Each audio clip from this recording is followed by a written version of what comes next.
This presentation, which is based on the teachings of the Urantia Book, has been developed so that those who are not familiar with these teachings will be able to comprehend these truths and to benefit.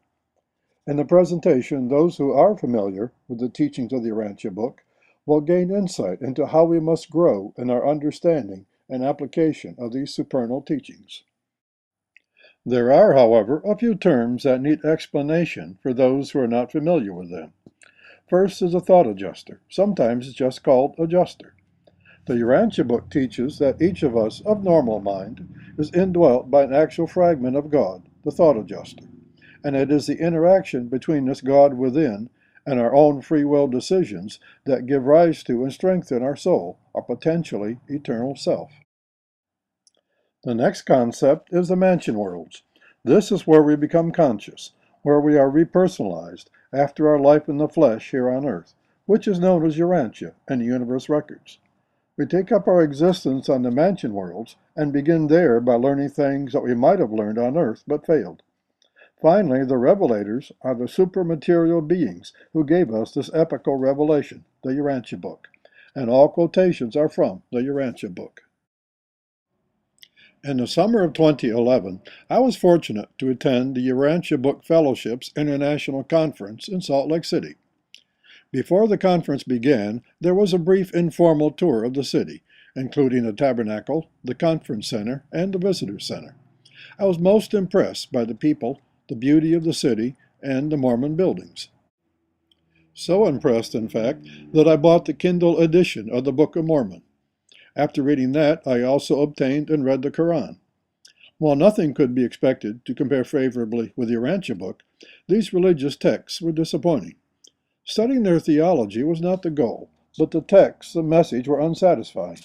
My observation of both books was that they do not have the depth of meaning of the Bible, let alone the Urantia Book. The Book of Mormon is interesting. A good part of it reads like the Old Testament, but one wonders where these people lived. Where is the evidence for immigrants from Jerusalem living in America at the time of Christ and before? The poetry of the Quran is beautiful in Arabic. Indeed, there are beautiful passages even in the English translation. But again, the text was unsatisfying. Given these personal observations, how is it these are vibrant religions? How could religions such as these grow out of such texts? One thing to consider is the beauty of their places of worship.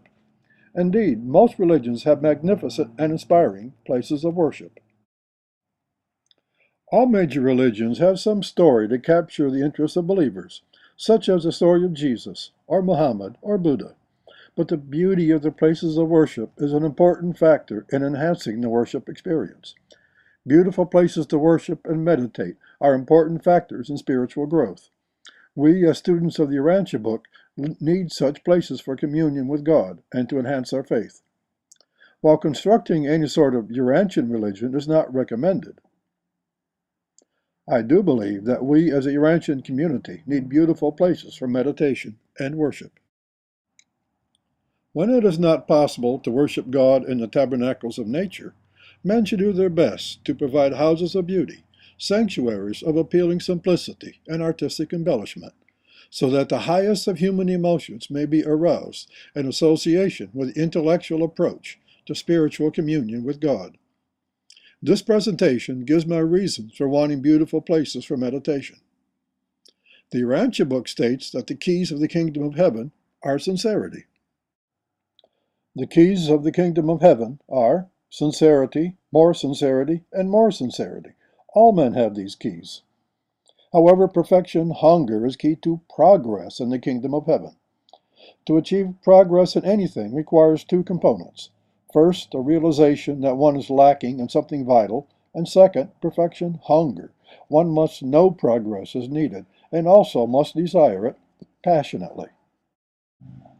Spiritual progress is predicated on intellectual recognition of spiritual poverty, coupled with the self-consciousness of perfection, hunger, the desire to know God and be like Him, the wholehearted purpose to do the will of the Father in heaven. Is there any way to cultivate this hunger, make it stronger? Given this epical revelation, how do we proceed? Indeed, how should we study and use the Urantia Book?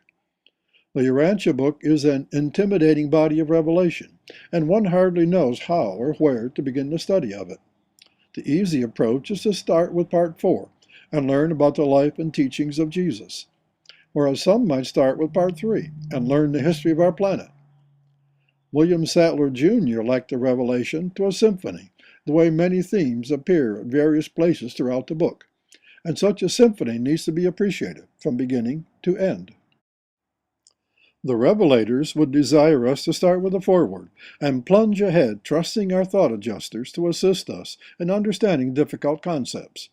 That way, our perspective would be broader, not focusing on one particular aspect. That way also leads to spiritual wisdom rather than genetic knowledge. Perhaps the best way is whatever works for you, because in the final analysis, we study it and use it as individuals. It does take a while, reading and studying and thinking about the many new concepts and how they all fit together. Study groups can be of great assistance in this, but the burden of understanding falls on each individual. After some years, we begin to get an overall picture of the revelation and some idea of what it means. But what happens next? After someone studies the revelation diligently, there will come a time, again after many years, when any further increase in understanding is incremental, minuscule. What happens next?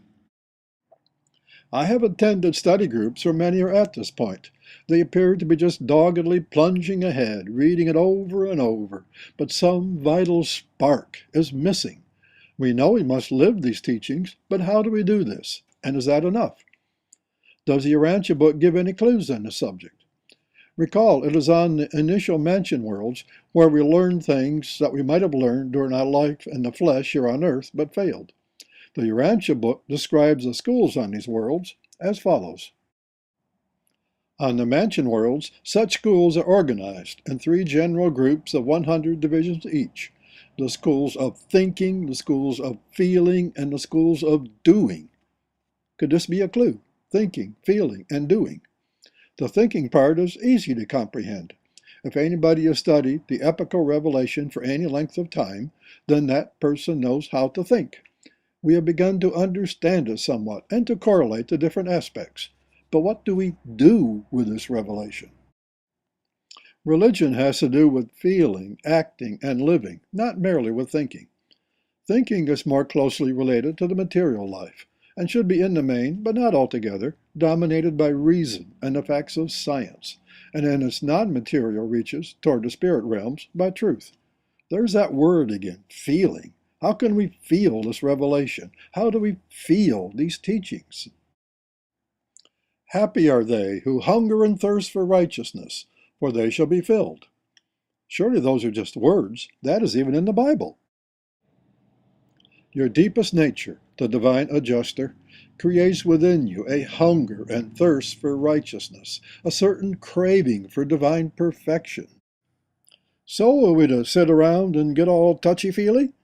How can anybody feel this revelation? Actually, the idea of hunger and thirst after righteousness, or perfection hunger, is an important concept in the Urantia book.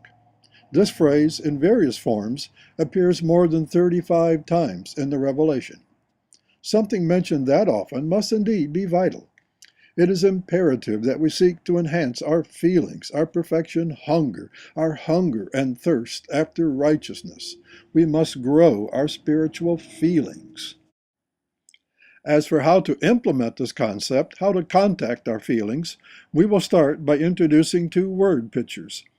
Instead of parables like Jesus used, we will introduce these images and suggest keeping them or something similar in mind at all times in a certain way. But first, another quote.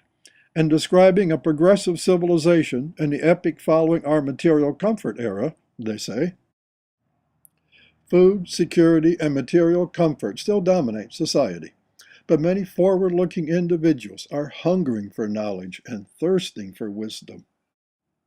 These word pictures should be an aid, a sort of framework or scaffolding, images we use to keep alive our quest, our desire to find the Father, our perfection hunger. Later, suggestions for using them will be presented, as well as alternatives. The first word picture is based on a real incident a short journey I took with a group that included members of our study group from Summerville, South Carolina, which is near Charleston. This trip took place sometime in the early 1990s. This fine spring day, we traveled to Savannah, Georgia. Our first stop was at the Catholic Cathedral of St. John the Baptist. Picture the interior of this fine cathedral. There are beautiful stained glass windows along each side. The sunlight illuminating them is filtered through trees, so that patterns of light and shadow dance across the windows. An impressive altar dominates the front, and there are alcoves along the side, dedicated to various saints. The spirituality of the space fills our being as we contemplate this vision. We feel an inexpressible yearning for some indefinable essence, a powerful desire for something beyond ourselves, a longing for spiritual completion. That is the first vision, and it symbolizes our goals, what it is we are seeking. This is not our actual goal, rather the most important aspect of this word picture. Indeed, the most important component for both images is the feelings, the spirituality that is palpable in such a place. We are, after all, working on our feelings. When talking about people who attempt to avoid responsibility and the duty of living by escaping to far-off enticements, Jesus says, "And when such disheartened souls sincerely seek for God, hunger for truth, and thirst for righteousness, there is nothing that can hold them in further captivity." The second image represents our desire for spiritual progress, the hunger and thirst. Imagine yourself as a child in a poor family. It is winter, there is snow on the ground, and it is very cold, but you put on your thin coat and walk into the small village.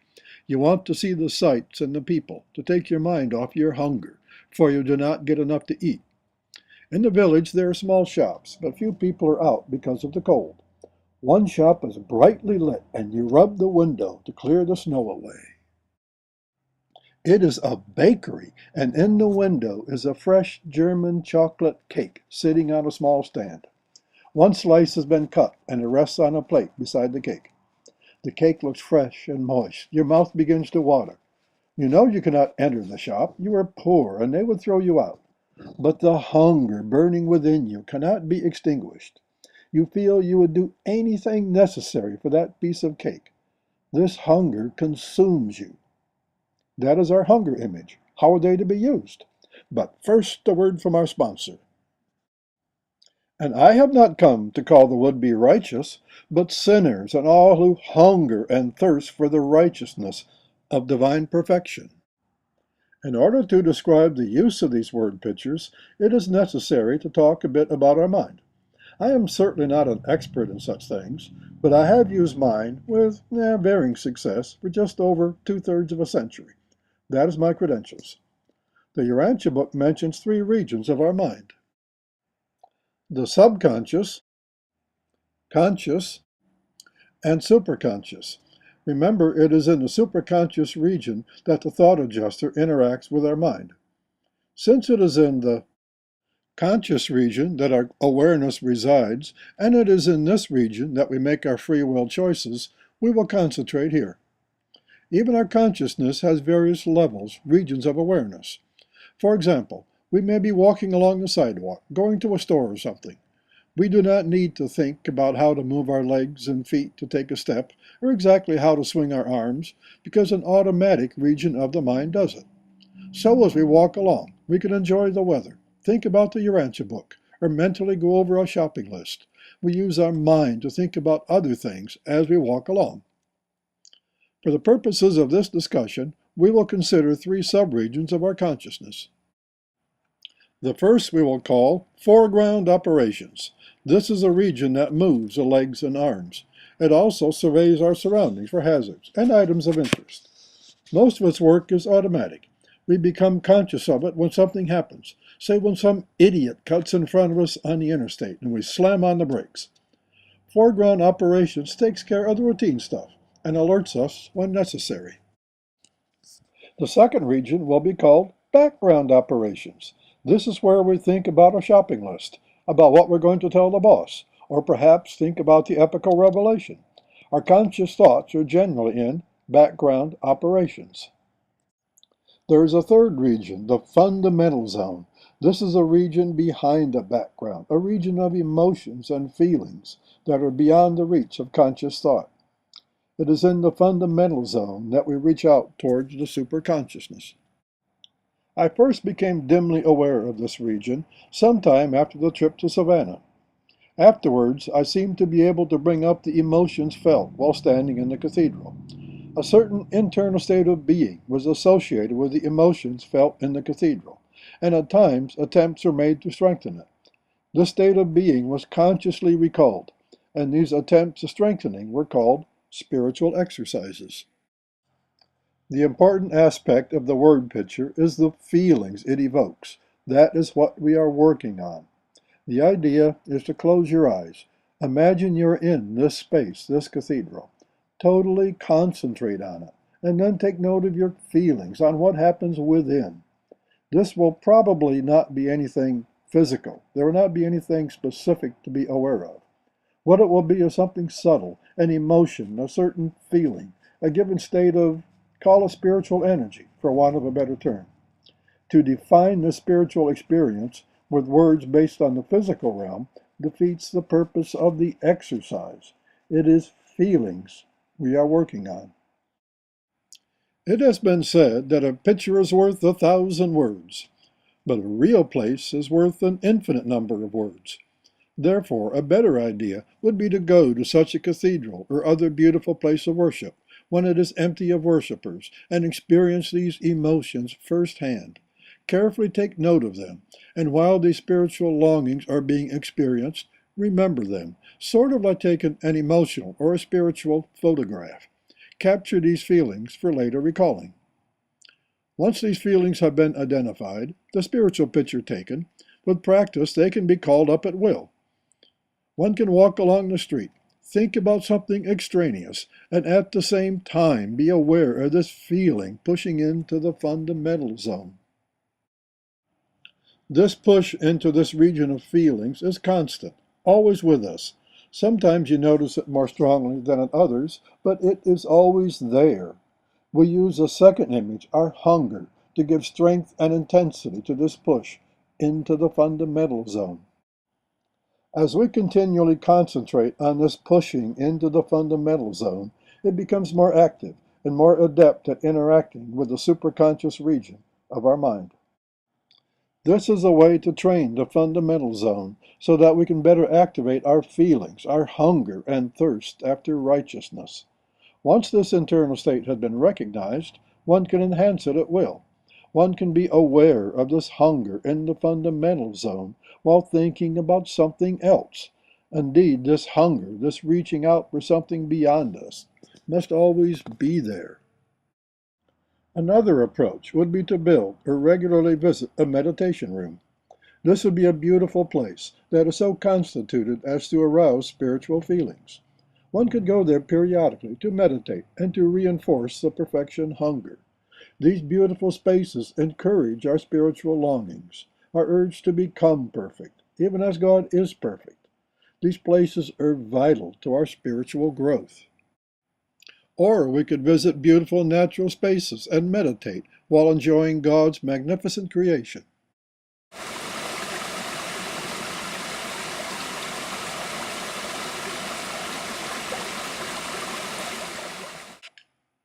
Could it be because they have these beautiful places to worship and experience God that the Mormons and the people of Islam, with their meager books, can each generate a vital and vibrant religion, while we who study the Urantia Book are stuck on merely reading it over and over again?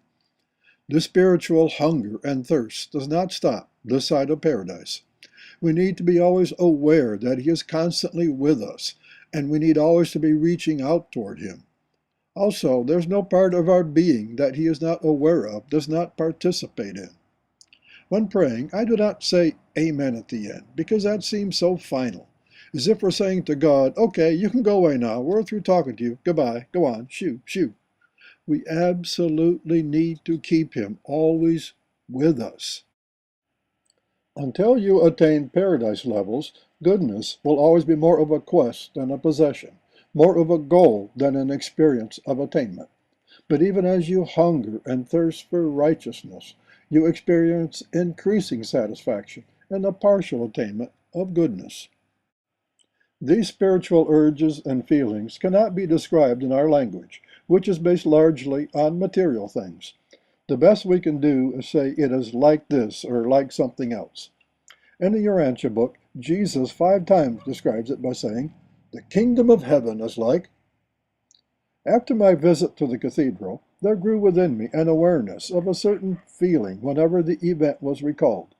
There was a sense of yearning, of something lacking, an unfilled need. There were also subtle spiritual emotions and feelings. It is these spiritual emotions and feelings we need to concentrate on and enhance. Many of us appear to consider the Urantia book to be a collection of words. We read it over and over, attempting to understand each phrase. We read about spiritual things, but become stuck in a quicksand of words. Because of this, it is imperative that we constantly strive to increase our perfection hunger, our faith. I must have heard a sermon about Saul on the road to Damascus when young, because for many years I had this mental image that Saul was just minding his own business, walking down the road, going towards Damascus, when suddenly God went zap, and all at once he had a powerful faith and became the disciple Paul. Faith rarely works that way. Faith is something we must strive toward, work for. We must constantly exercise our free will in such a way as to increase our faith. The spiritual exercises mentioned above were prompted by a visit to a beautiful place of worship. As a result of these exercises, I have noticed changes in my being. I received a brief spiritual experience that has changed my life, have seen a light surrounding me after prayer, and observed positive changes in my character afterwards. The message of the Urantia book is real. It is truth, and it can truly change your lives, your being. It is literally true. Human things must be known in order to be loved, but divine things must be loved in order to be known. Childlike trust secures man's entrance into the kingdom of heavenly ascent, but progress is wholly dependent on the vigorous exercise of the robust and confident faith of the full-grown man. There's one more quote that speaks to those who claim to have no time for meditation, no time to seek God's guidance. One of the great troubles with modern life is that man thinks he is too busy to find time for spiritual meditation and religious devotion. May each of us seek to do his will with all the strength of our being. Thank you.